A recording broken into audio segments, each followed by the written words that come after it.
Let me welcome everybody to the first Fiscal and Economic Issues meeting of the NWSOFA for 2020. Happy New Year. Most of you I know, some of you I'm not sure, but anyhow, I am Carl Falstick. I'm one of the co-leads for this group along with Dave Doney. We also have here Bill Davis, who's one of the co-leads for the overall NWSOFA organization. Couple of things coming up. This coming Saturday, there's the Women's March downtown, the third annual. We all remember that 3 years ago, when President Trump had his inauguration, the next day was the first Women's March with bigger crowds at the inauguration. But not as good of facilities. They had a lot of the ones that had been bought for the, rented for the inauguration that were shut off from those of us who were there for the Women's March. So there weren't as many porta potties. Because whoever's running those things has to provide their own. But anyhow, there's a march downtown. It's people from NWSOFA are meeting at the Art Institute North Lyon at 10:15, and people coming from the northwest suburbs that are taking the train are going to get on the 8:25 train that leaves from Palatine. So you can, if you're getting on at another stop, you can figure out which stop gets you, which train that is and when to get on the metro line. And if you don't feel like going downtown, out here in Buffalo Grove, at the Community Arts Center from 10 to noon, they're going to be doing postcards and Valentine's Day cards and, sending stuff to voters up in Wisconsin and other states, as well as and there have been announcements on the NWSOFA websites, Facebook pages and stuff about these events. I just wanted to encourage people to get out there. Do we have anyone who's running for elective office here today? I'd like to be. Okay. If we do get anyone, we'll offer them some time to speak at the end of the first hour, so around 8 o'clock, so they can introduce themselves and then people can meet them during the break. So now I'm going to throw out that those questions that I asked a minute ago. So how is the U.S. economy doing? How is the Illinois economy doing? And how should our candidates talk about the economies? If we're talking about the presidential candidates, the U.S. economy, we're talking about some of the local candidates, could be both the U.S. or the state economy. So what do you think?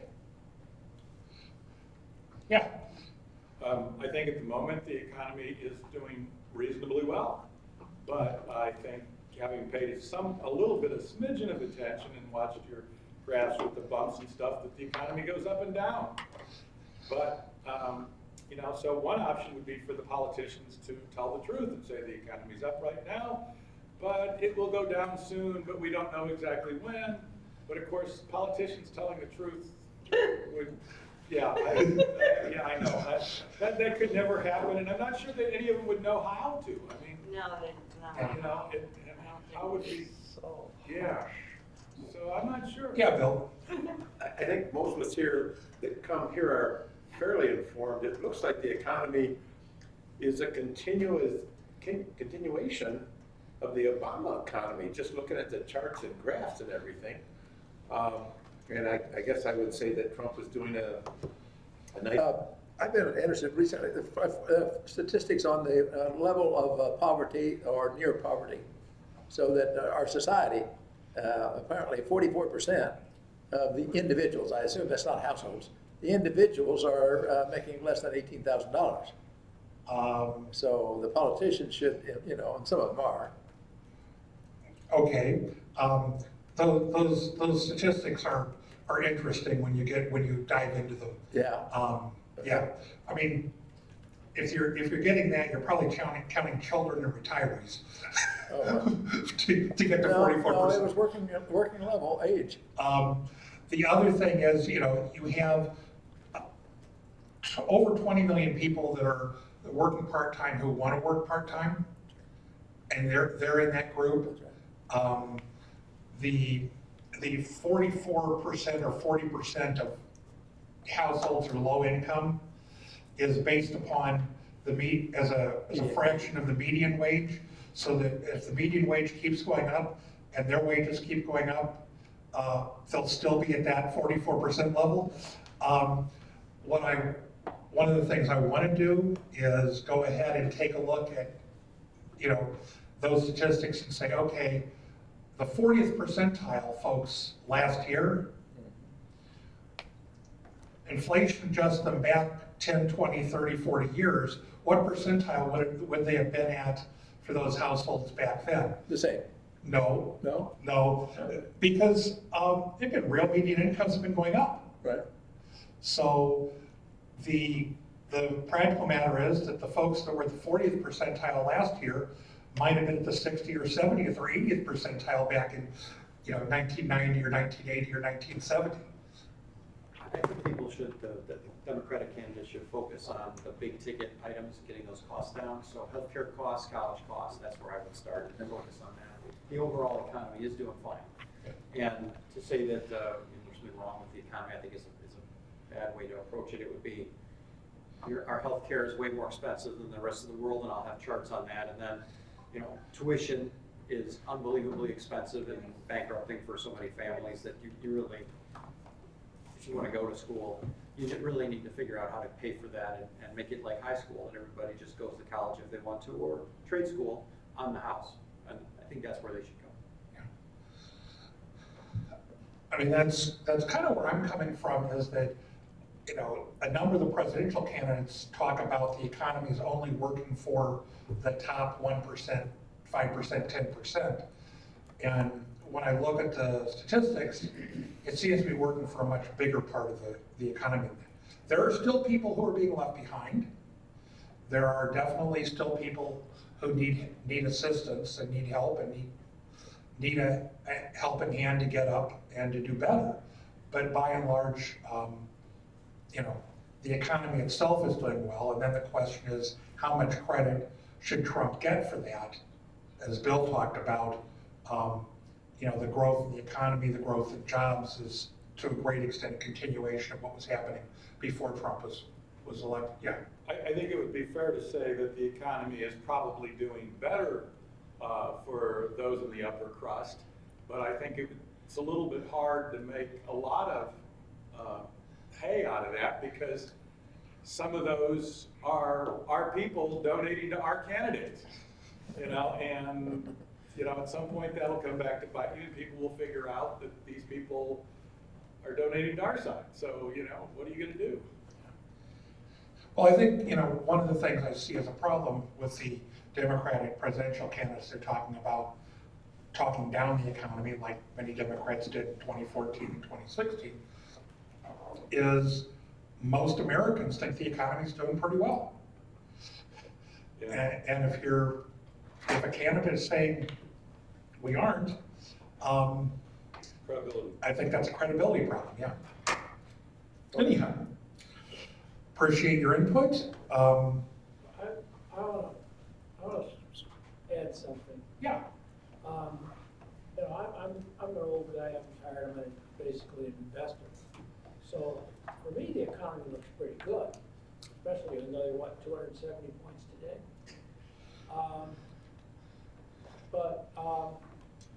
And my kids that have stable jobs,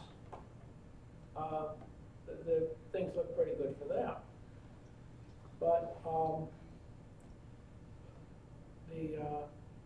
the other side of kids, that jobs aren't so stable. They're good, but they're not terribly stable. And that like their jobs are dependent on stability in the medical industry. And so that means planning or, it's pretty hard to do. And even, what are you saving for? Do you save in a college account, or you just save in something you can get a hold of if your job goes away? I mean, these are people in the, the good wage category. Mhm. But you're still seeing, Illinois just raised the minimum wage. And we're one of the higher ones right now at what, 9.25? And it's gonna go, I think, $10 in July. That's, if you can work full-time, I mean, that's only around $20,000 a year. Yeah, But, well, a two-bedroom apartment starts at what? Maybe if you're lucky, 800, and if it's decent, it's 1,200 and up, depending on where you are. maybe not in Decatur and Cairo. Okay, yeah. Although, I just think that there's a lot of unevenness that we don't see. And, we have easy transportation. We don't have to spend 2.5 hours to get out of the west side to go to, wash floors at O'Hare. So I think we've got to be real careful to be a little more inclusive somehow, and I'm not quite sure how they speak to that, but there's a sizable proportion, just even in Schaumburg. I was doing taxes 3 years ago. I know what a lot of people were coming in saying they were making. And there were a lot of families coming in there who were at 30,000. And they're probably not going up because they were retired. So I think we got to be real careful about generalizing on what this group sees, because I don't think it's realistic. Well, I'll go back to what I said 10 minutes ago, that the fact that the overall economy is doing well, and it's doing well for most people, doesn't mean it's doing well for everyone. And the fact that, my father worked his entire, adult career for Caterpillar, one company. My generation, So did I. my generation, a lot of us didn't have that luxury.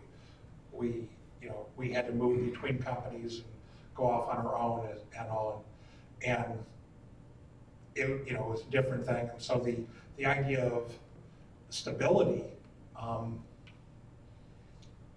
not sure that as much as the economy is changing,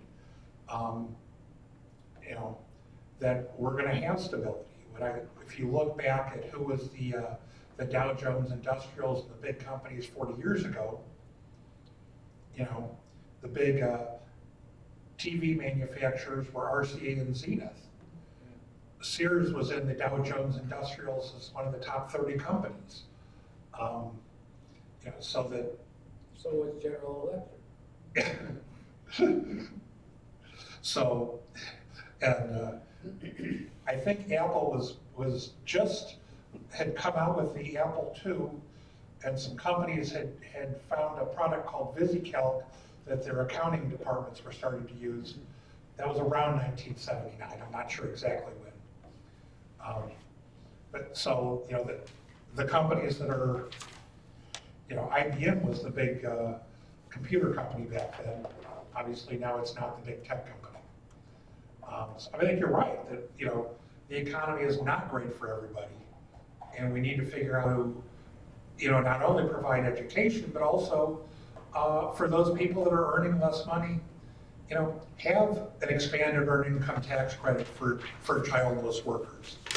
For people with children, think about better childcare before and after school for people, so that people can work. I mean, I think I may have told this group the story of when my cousin came from Germany. Can't remember if it was last summer or the summer before. She works at the, quote, kindergarten, which takes kids from 6 months. to 6 years before they start school. And I asked what the cost was for a month. And so if they went 9 hours a day, 5 days a week, it's 150 euros a month.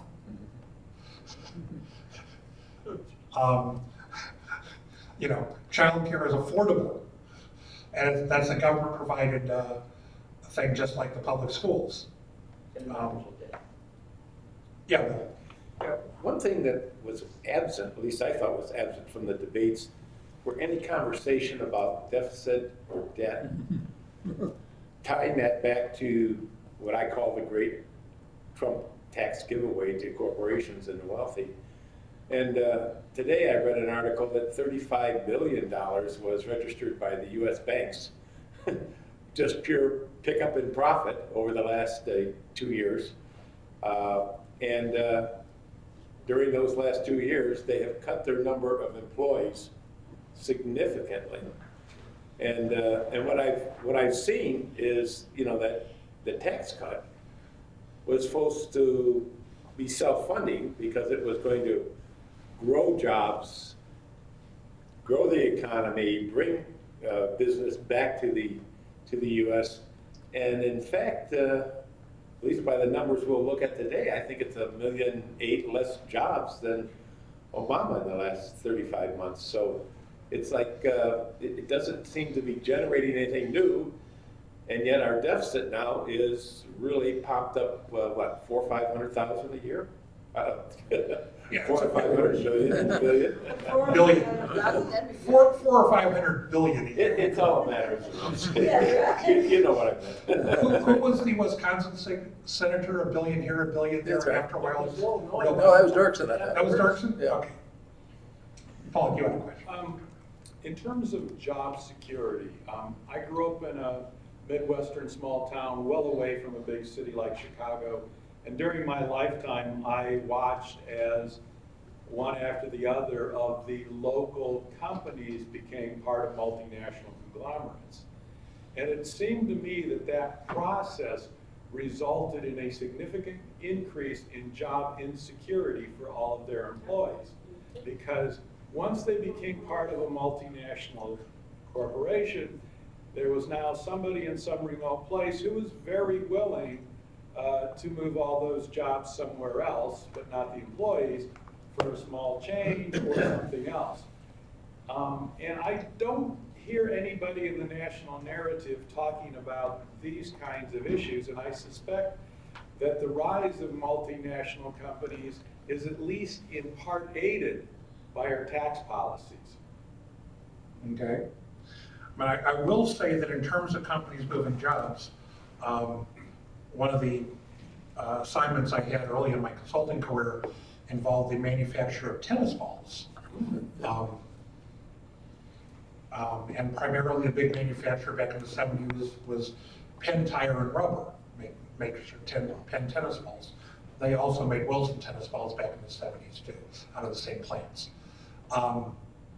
But Penn, to chase lower labor costs, had moved their plant from Pennsylvania, initially to Jonesboro, Arkansas, and then to the west side of Phoenix. And now, I think almost all the Penn tennis balls are manufactured in China, except for maybe the top level Penn ATP balls may still be made in Phoenix. So the idea of, you know, chasing those lower manufacturing costs has been around for decades and decades and decades, and didn't require a multinational. Okay, so let's actually go to the presentation.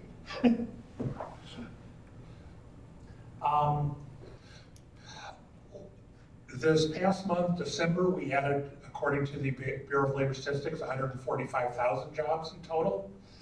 That was down from the 266,000 that were added, that they said we were adding in November. If you remember, the November number was inflated by 40+ thousand jobs that were reinstated after the settlement of a strike. I think it was GM Auto Manufacturer. So we knew that the 266 was somewhat inflated. But, you know, let's say 145,000 jobs is not a bad number. It's plus, it's a positive.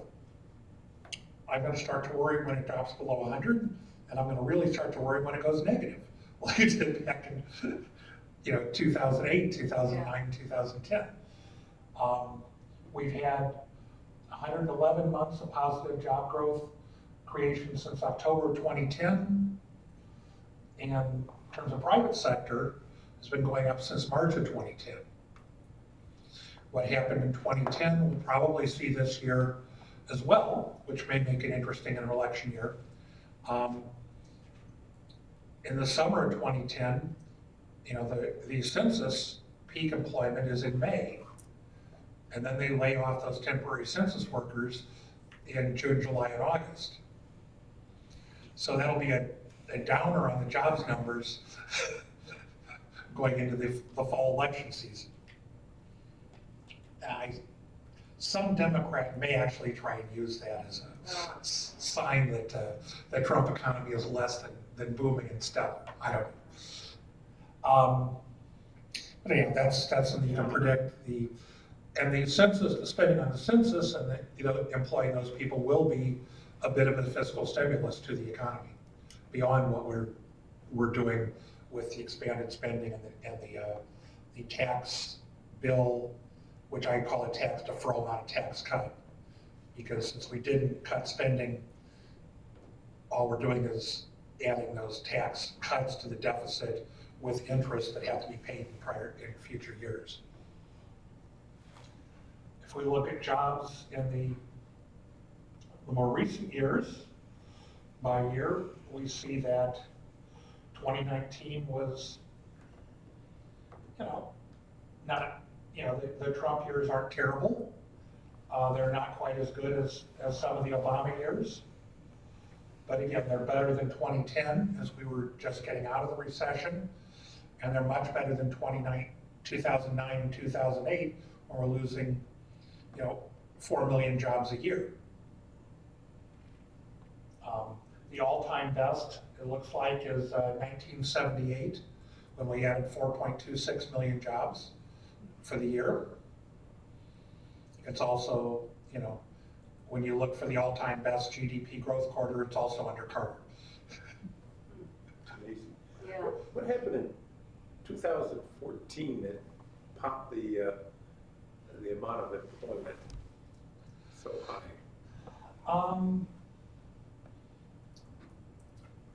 I know that there was just momentum in the economy. In 2014, we had actual cuts in federal spending in fiscal years 2010, 2012, and 2013. So in fiscal year 2014, we had an increase in nominal spending.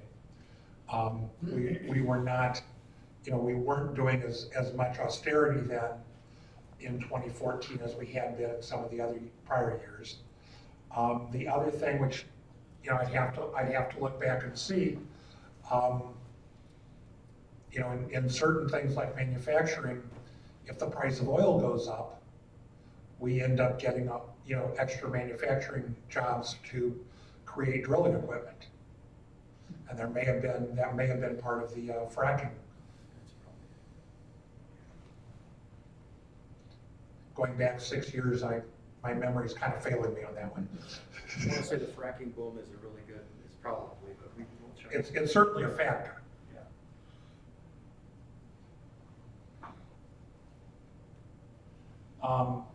Job creation,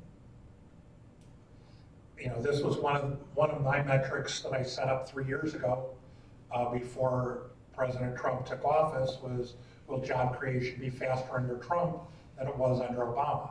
And so if we look at the first 35 months of Trump, the early statistics is saying that we've added about 6.7 million jobs. Again, not a bad number, but not as high as the prior 35 months when we added almost 8 million jobs. The third column there is the BLS has said that the jobs were overcounted back between April of 2018 and March of 2019 by 500,000. So we think, and they're going to adjust those into their charts when they publish the January numbers, so next month in February, those will be reflected in the numbers. And it may be that the overall job numbers go down by 500,000. It may be that it just gets changed in terms of when jobs hit. We'll have to see, but it's very possible that the jobs numbers under Trump are overstated by 500,000. That's a huge amount of Yeah. difference. That's Yeah. $1.8 million, which I think is what, 25% almost? I mean, most people get fired if they miss their quotas like that. Well, again, I would not use that third column until the BLS publishes it next month. This is something we're doing, it's not something the BLS is publishing. And so I would not use it yet, but we may be able to use it a month from now.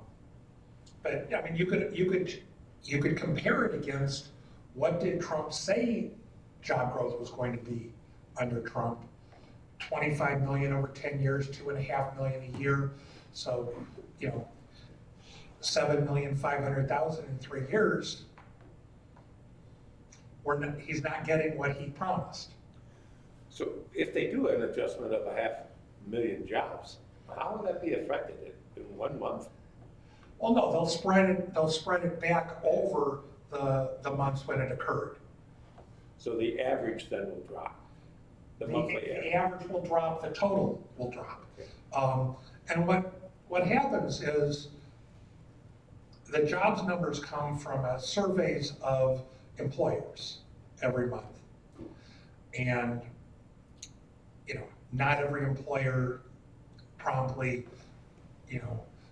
returns all the data, which is why you have adjustments for 2 months after the initial number comes out. But you also have to guess, they have to guess about new employers because certain companies go bankrupt and go out of business. And so they may or may not report their numbers because they don't have anybody around to file them. And then you have new companies that started up that they don't know to survey.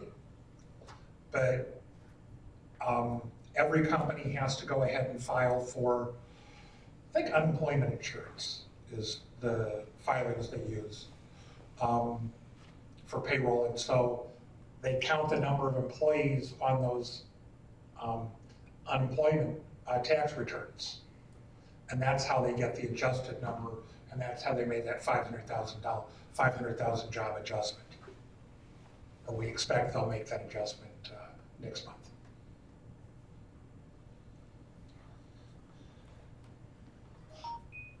So not making that adjustment, the 6-month rolling average of jobs is just below the overall average for 2012 to 2018.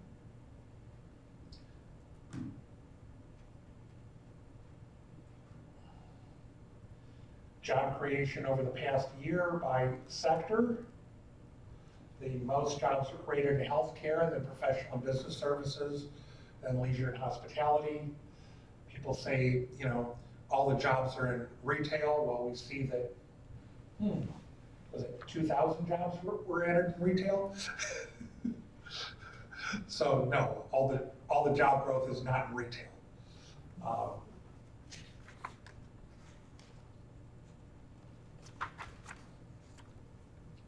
I think what's really interesting in that is the areas like manufacturing, mining, and that is not showing much gusto. Everything is up in the services area, healthcare, professional services, leisure.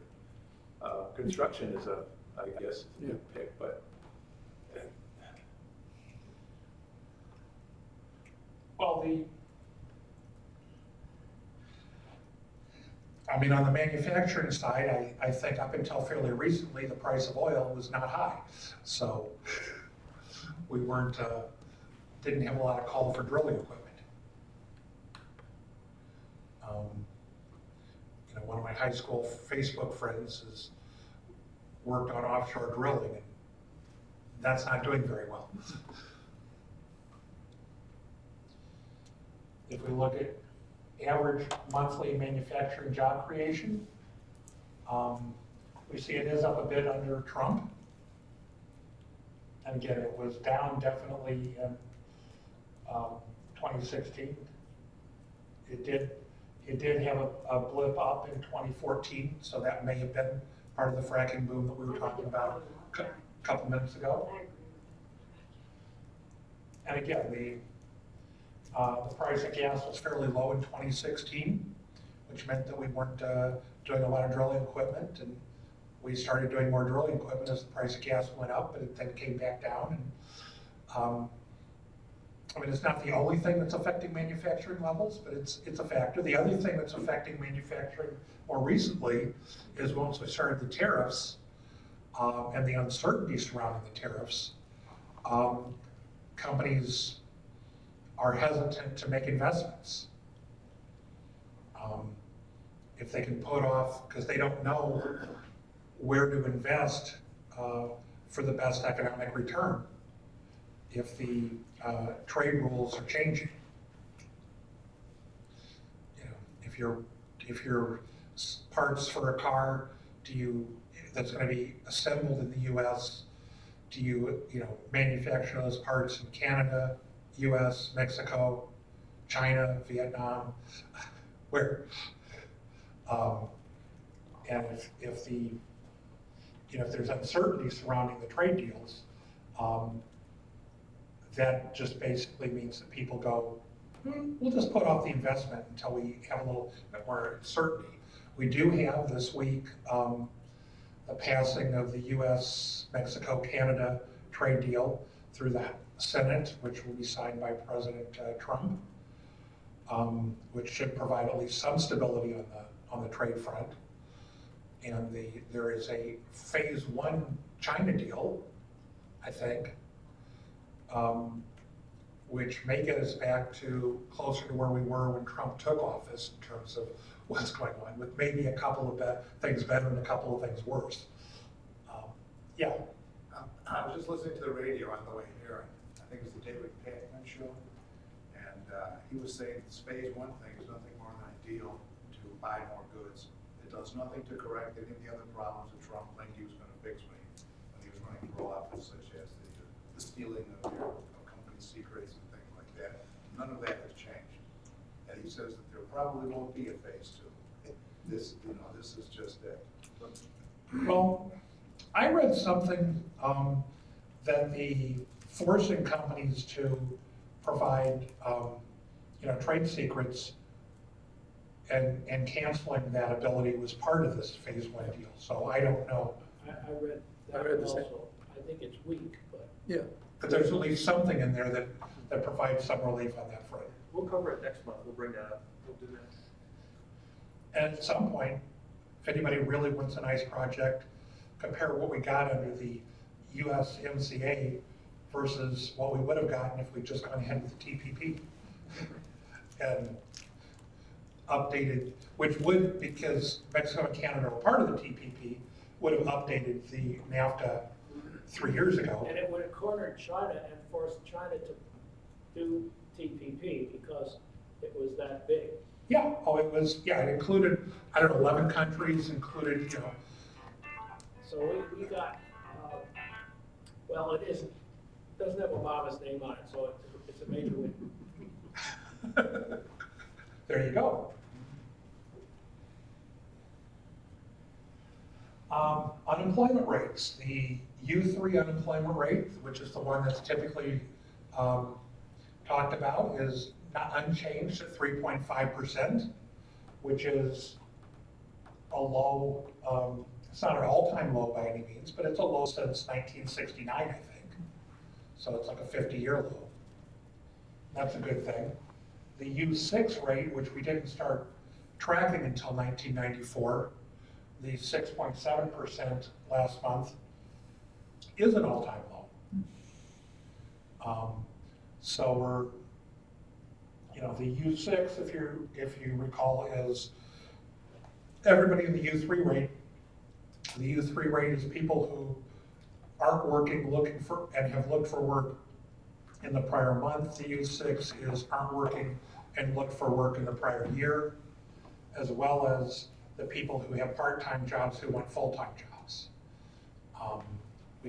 There was a big explosion in part-time jobs during 2007, 2008, and the first half of 2009, and we got up to 27 million people working part-time.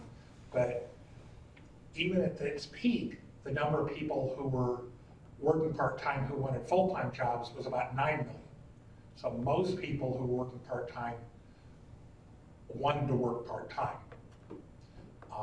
That number of people who are working part-time who want full-time employment is now down under 5 million. It's down below where it was back in 2007, before the Great Recession. Yeah, Mark? If childcare was available, would that number be different? I suspect that if we made childcare available, we'd have more people who would be interested in getting into the workforce because it would make economic sense for them. You know, if we have the European system, we could get more people working, which would increase the number of people, jobs, tax revenue, GDP growth. Yeah. But, you know, that's a social safety net thing that I don't think we'll get out of the current administration or the Republican Congress. Yeah, Bill. There's a number that I hear bandied around, which is the amount of available employment based on want ads and that. And I believe the BLS actually captures that data. And it's now, I think, into the 6th or 7th month where there's more jobs available than there are People counted in the U3 unemployed. right. And so I don't know what that means to us, but it seems like it should be driving wages up because there's not enough people to hire, right? Well, again, part of that is the difference between the U3 unemployed and the U6 unemployed. But the U6 unemployed is also come down quite a bit. Right. Although the U3 has flattened out. And so, especially as the U6 comes down, we should see more upward pressure on wages. And we're seeing it at some levels. I mean, if we looked at the census data from 2018, which is the last year we have, some of the best wage growth was actually in the second quintile, the 20 to 40%, you know, not the top 1%, but way down, you know, the 60 to 80, if you call the top 1%, which was 99th percentile, this is way down 60 to 80 below that. So it's, you know, we're getting good wage growth at those levels, and not as much wage growth at the higher levels more recently. Yeah. Has it become harder to raise prices at all? The reason I ask that question is it seems that the ability to raise wages, which is one of the costs of production, it has got to sort of go hand in glove a little bit with the ability to raise the price of the product you sell. Well, So clearly there's some margin in there you can take from other places. well, I mean, that's always been the economist's fear, is that if we went back to like we had in the 70s, where we had a lot of wage growth that was, you know, running straight through into price growth and inflation. More recently, we've started to see inflation, you know, it's higher now than it was during the end of the Obama years, but it's still not anything near 1970s levels. And I think part of that is the international competition. Exactly. That's helping to keep prices lower. It may, you know, cause, you know, a loss. Again, that's the theory that you could, you know, if wages go up enough, companies find alternate sources and jobs go away. You're seeing a lot of inflation in services, you just don't see it in goods. You know, cars and electronics are getting cheaper, but healthcare is going up, education's going up. So just, there's that split between services and goods that wasn't there 10, 15 years ago. I read an article probably a week and a half ago that said that the tariff wars have been affecting the U.S. in terms of inflation. He said it's been contributing like 3% to, We got slides on that. okay, we'll wait for that. Thank you very much. I don't know if it's tariff wars or what, And we're Yeah. gonna do a full session on trade too. We've got a lot of good material on that in the news.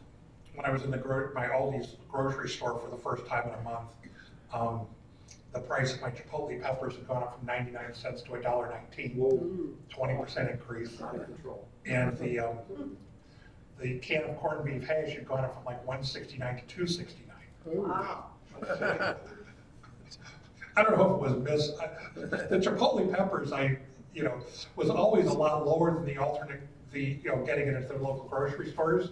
And so that may have just been an adjustment to the market.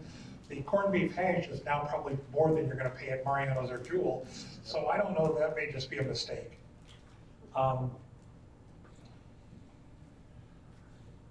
But in terms of to what extent do we give Trump credit, that 3.5% is good. And it's down from the 10% unemployment that we were at back in, back at the end of 2009. You see the U3 peaked at 10%. Most of that decline occurred under Obama.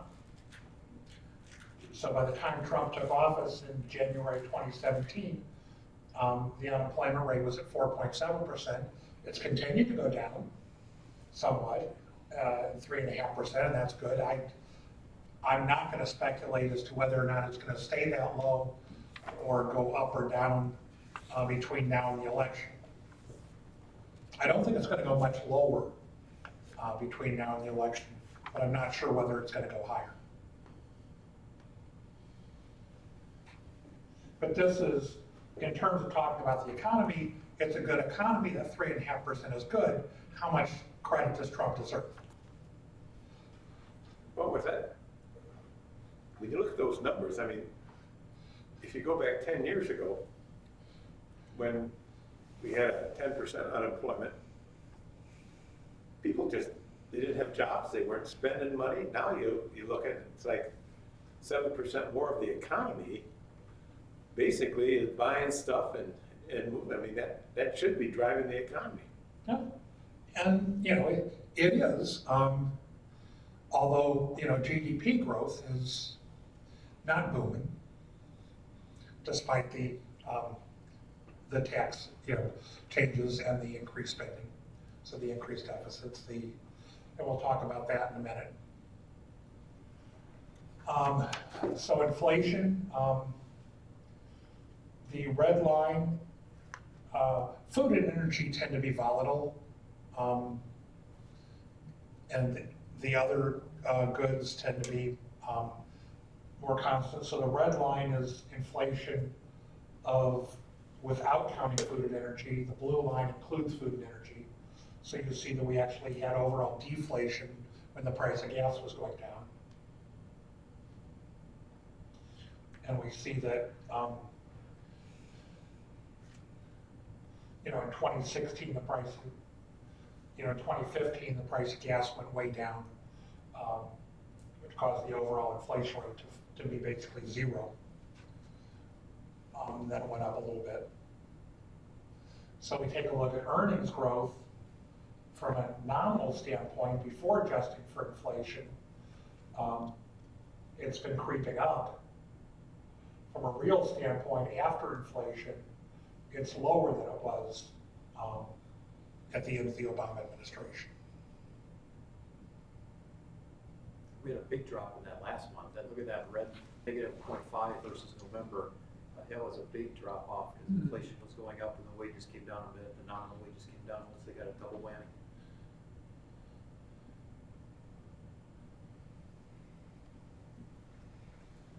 Was there any one thing that precipitated that? How long after dumping stimulus money into the economy does inflation typically happen? I don't know that we have anything that can really predict it for the current economy. Again, our big inflation numbers are back in the 70s when globalization really hadn't proliferated to the extent that it has today. I mean, that was back when produce had seasons. You got asparagus about 3 weeks out of the year. And so, now with the global economy, I don't know to what extent we're going to see inflation. A number of my conservative friends predicted that with the Fed dumping all that money into the economy back 10 years ago, that we were going to have tremendous inflation. And of course, it didn't happen.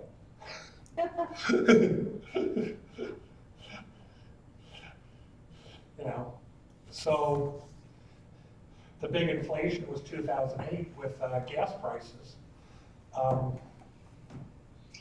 And it was towards the end of 2008 when we started dumping a lot of money in the economy, and that's when inflation started to go down. I just remember 2008 because that's when my brother lost his job and said, let's go for a Route 66 road trip. When the price of gas was over $4 a gallon. So, In Chicago and California, in the states in between, it was under. But if you're ever taking Route 66, fill up in Arizona. Do not wait till you get to California where the gas will go up $1 a gallon. so during the financial crisis, the World Bank's put $13 trillion into the money supply. Where was the inflation? Our Fed put $2 trillion into our economy. Where was the inflation? I think it was- So- Clearly wasn't They added stuff that $4 was in the trillion to their basket. balance sheet, and they spent it. Well, some of that was buying bad assets, Yeah. Right. okay? So they're putting cash into banks that didn't loan it. Well, actually, they physically can't because the Fed only puts money into the bank's cash account. So unless you actually go into the bank and demand cash, okay, they can't actually withdraw money from that account and give it to you. Okay, it's accounting. So that was the whole joke about them padding those accounts. Now, funny thing about padding those accounts, okay, it made the bank's balance sheet look better. Okay, so if you're worried about the banks going insolvent, you just hand them a whole bunch of money. Okay, So, accounting is just fascinating. so is that cash just sitting there still? Essentially. Because what they do is they turned around and took that money and bought treasuries. Okay. Well, yeah, the reserve requirements for banks went up as a result of the rules changes after the Great Recession. S&P annual returns, 2015 was a bad year for the market. 2018 was a bad year for the market. 2018 was a good year for inequality going down. Since the top 1%, the top 10% own a lot of their assets are in the stock market. If the stock market goes down, inequality improves. And 2019, when we get the data in September from the Census Bureau for 2019, I'm sure will show us that inequality went up quite a bit, given what the market did.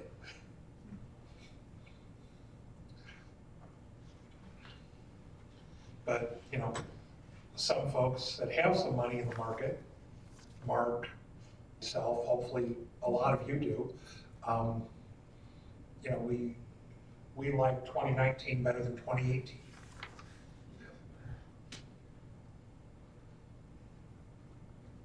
Not as good as Obama in 2013, as I like to point out to my conservative friends. Thank you very much. Okay. I'm blocking the signal. Okay.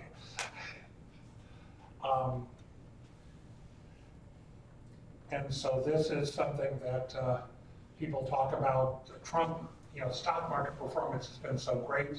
Well, if you compare it, at the beginning of his term, well, it's been great compared to most presidents, just not a couple of the most recent Democratic presidents. Now, these are lifetime frames, right? Yes. It says 3 years. Oh, 3 years since taking office, okay. Yeah, it's not quite 3 years because it's from inauguration to the end of December of the third year. I can guarantee you, based on this last week, that if you really want to get your Trump friends upset at you, copy that slide and put it on Facebook. Please do that with many of these slides. Yeah, feel free. Share them like Yes. I do, and my friends have Trump friends, and they come out of the woodwork. they will explode. Yeah. But keep in mind, Obama had a little bit of help because he was at the bottom of recovery, but at the same time, Trump gave himself a huge push by gave cutting him taxes a by a third. head start. Okay, so Trump cut taxes by a third for corporations. That is a big deal Yeah. to help them. Yeah. Also, Trump is massively increasing the budget deficit, but Obama was decreasing the budget deficit when he was in. So that argument is nice about Obama had it easier. It's not entirely, there's a counter to that. Obama did have an impeachment trial against It doesn't seem to hurt Trump. might have. Okay, so this was a Bloomberg graphic that was predicting 2019 to come in at 29.3%. It actually came in slightly below 29%. January is looking to be a good month, so for the 3 years from inauguration, Trump may move up a little bit. Although I think he may still lag behind Obama and Clinton on this chart. Real GDP growth, if you remember back when all the Republican candidates in 2016 were campaigning, we were going to get real GDP growth of 4%, 5%, 6%. When Trump was campaigning for his tax bill in late 2017, it was going to be 4% or higher as a result of that. At one point, some of his advisors cautioned him to use 3%, but Trump basically never promised only 3%. For those of you with a good memory, you'll recall that when they were reported, some of the quarters of Trump growth were over 4%. I think there was a 4.2% and one other that was 4% or higher. What happened is that Trump's Commerce Department's Bureau of Economic Analysis last summer got additional data and revised the numbers down so that his top quarters were 3.5%. Carl, Yeah, I think the slide or two behind or back, it showed that Carter had the lowest stock return. stock. Okay, yeah. Yes. But a little while ago, we talked about the largest increase in employment during him. Right. So what was driving all that?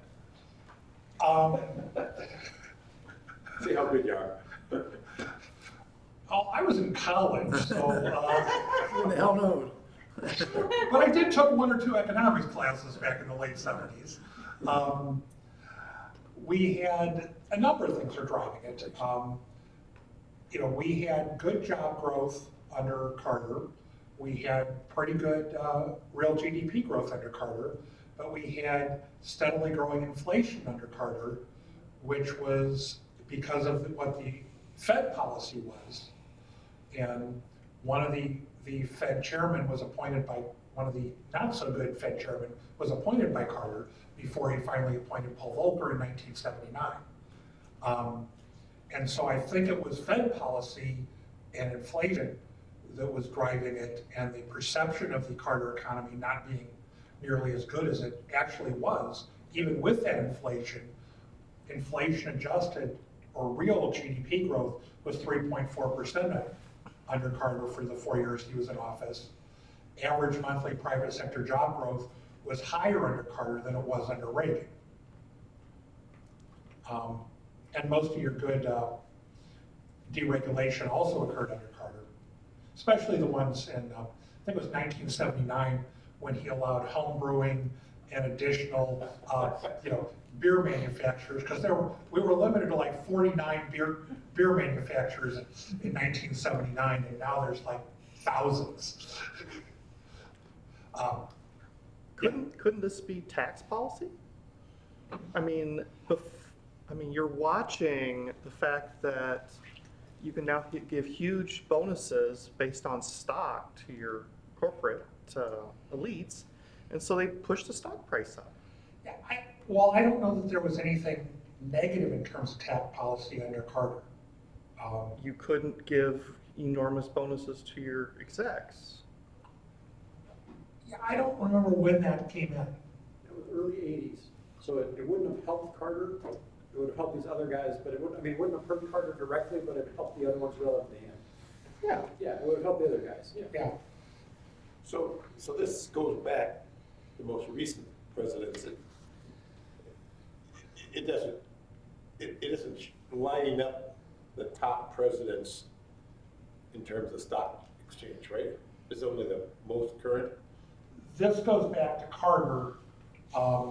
It doesn't go back to Ford and Nixon and Right. Okay. Johnson. Well, I just seen I've done some work on GDP growth and job growth under this president. I've never, because market, stocks is not really Main Street economy and affects, fewer people out in the country. I haven't really spent a lot of time looking at stock growth. I will tell you, if you want to know, the real GDP growth numbers under presidents, 2.1% under Obama, 1.7% under the second Bush, 3.7% under Clinton, 2% under the first Bush, 3.4% under Reagan, 3.4% under Carter, but a slightly higher 3.4% under Reagan. And then lower going back until you get back to Johnson, which was more like 5% for his years.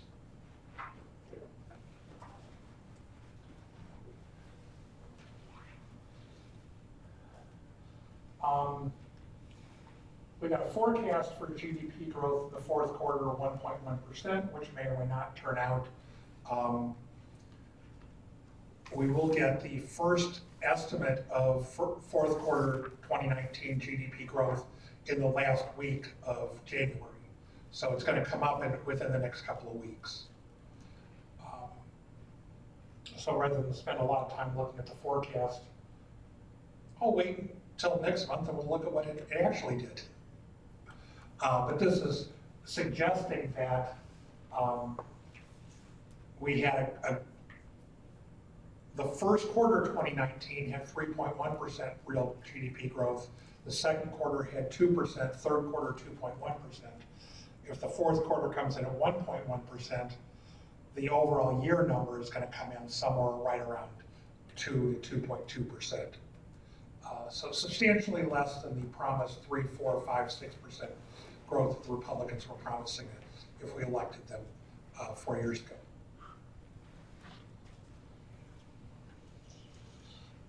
And again, they're suggesting that, GDP growth in 2019 might be 2.2%, 2.0% next year, even with the federal funds rate being dropped and cut to help stimulate the economy, to go along with so we have monetary stimulus to go along with the fiscal stimulus that we're seeing when we get to those slides.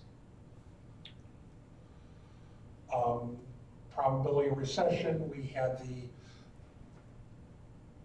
the inversion that back in August or so, that seems to have been a blip that's gone away, and we'll all keep our fingers crossed that the recession won't occur, and that with the more liberalized trade, if Trump doesn't screw anything up in the meantime, I know that's counting on a lot. We won't see a recession. The other thing I will tell you is that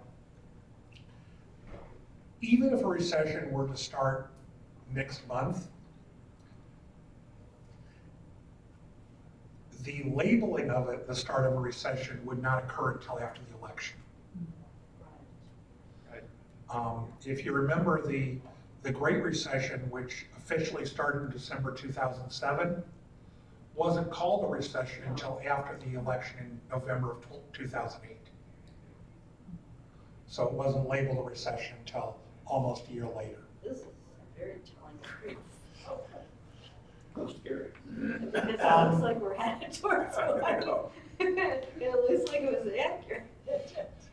Okay, we've got an hour in, good time for a restroom break.